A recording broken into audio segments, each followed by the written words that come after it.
Hello കൂട്ടുകാരെ, അതായത്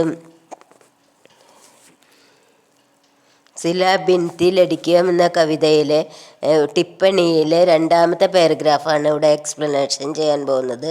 അപ്പോൾ ശ്രദ്ധിക്കുക, SLC കുട്ടികൾ പ്രത്യേകം ശ്രദ്ധിക്കുക. അപ്പോൾ ശ്രദ്ധിക്കുക. दान काटाई के बाद गाली गैतों में रंगीन चिड़ियों की तरह सिला बिनने के लिए लड़कियां उतरती है.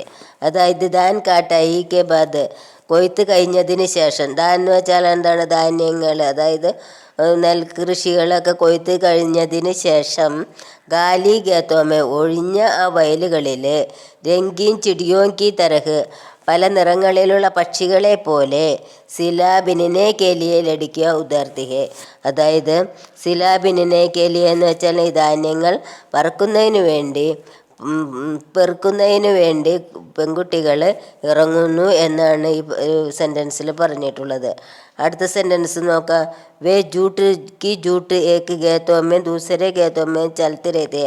വേ എന്ന് വെച്ചാൽ ഈ ലടുക്കിയ പെൺകുട്ടികൾ, ജൂട്ടിക്ക് ജൂട്ട് എന്ന് വെച്ചാൽ കൂട്ടം കൂട്ടമായിട്ട്, ഏക്ക് ഗേത്തോം സെ ദൂസരെ ഗേത്തോമേ ചലത്തി രഹത്തെ, ഒരു വയലിൽ നിന്ന് ദൂസരെ ഗേത്തോമേ മറ്റൊരു വയലിലേക്ക് പോയിക്കൊണ്ടിരിക്കുന്നു എന്ന്. അടുത്ത സെൻറ്റൻസ് നോക്കാം. ധൂപരാജ് ഹോ വിഷ്ണു ഭോഗ് ഹോ യാ നാഗ കേസർ രംഗ് ഔർ ഖുശ്ബു സെ ലടുക്കിയാൻ ദാനുക്കോ പഹഞ്ചാൻതി ഹെ. അത് ധൂപരാജ് എന്ന വിത്തും വിഷ്ണുഭോഗ് എന്ന ധാന്യവും നാഗകേസർ എന്ന ധാന്യവും രംഗ് ഔർ ഖുശ്ബൂസെ, അതായത് നിറം കൊണ്ടും സുഗന്ധം കൊണ്ടുമാണ് ലടിക്കുക ധാനുക്കോ പഹഞ്ചാൻതി ഹെ, ഈ പെൺകുട്ടികൾ ഈ ധാന്യത്തെ തിരിച്ചറിയണേന്ന്. പഹഞ്ചാൻതി ഹെ എന്ന് വെച്ചാൽ തിരിച്ചറിയുന്നതെന്ന്. അടുത്ത അടുത്ത സെൻറ്റൻസ് നോക്കാം. ദൊബഹർ കി പീലി ധൂബുമേ, ഉച്ചയുടെ ദൊബഹർ എന്ന് വെച്ചാൽ ഉച്ചയ്ക്കുള്ള ആ മഞ്ഞ വെയിലിൽ, ഉൻകി ഹസ്സി ഔർ ഗുൻഗുനാഹട്ട് ഫൈൽത്തി രഹത്തി, അവരുടെ ചിരിയും മൂളിപ്പാട്ടും വ്യാപിച്ചു കൊണ്ടിരിക്കുന്നു എന്ന്. അടുത്ത സെൻറ്റൻസ് നോക്കാം.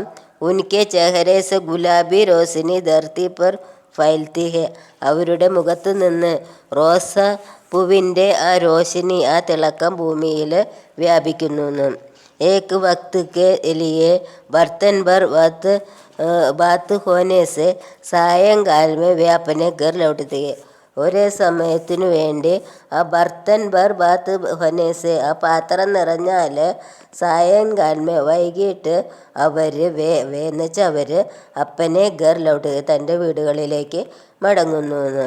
ഉനിക്ക് ജാനേക്ക് ബാദ്, അവർ പോയതിന് ശേഷവും, ജലപക്ഷിയോം കി തരഹ്, ഈ ജലപക്ഷികളെ പോലെ, ഗേത്തോമേ ഉനിക്ക് ഉപസ്ഥിത് ബർത്തി, വയലുകളിൽ അവരുടെ സാന്നിധ്യം നിറഞ്ഞു നിൽക്കുന്നു എന്ന്. അപ്പോൾ ഹായ് കൂട്ടുകാരെ, ഇത് രണ്ടാമത്തെ പാരഗ്രാഫാണ്. അപ്പോൾ എല്ലാവരും ശ്രദ്ധിച്ച് പഠിക്കുക.